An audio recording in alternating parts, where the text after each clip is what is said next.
তো আমার আগের ভিডিওর কমেন্ট পড়ে আমি সত্যি হতবাক। এত মানুষ ভুল উত্তর দিল।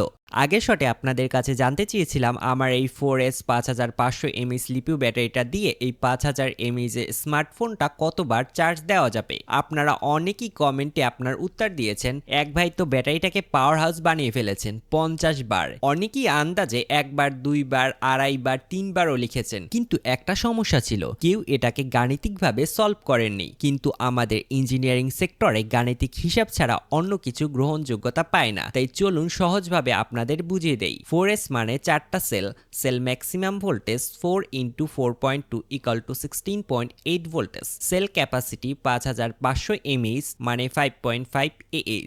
এনার্জি এখানে 92.4 ওয়াট আওয়ার। ফোনের ক্ষেত্রে maximum voltage 4.2 volt, capacity 5 Ah, energy এখানে 21 ওয়াট আওয়ার। এখন পাওয়ার ব্যাংক সার্কিটে কিছু লস অবশ্যই থাকবে। আমরা 90% ধরলে ইউজেবল এনার্জি হবে 83.16 ওয়াট আওয়ার। Final answer 3.96।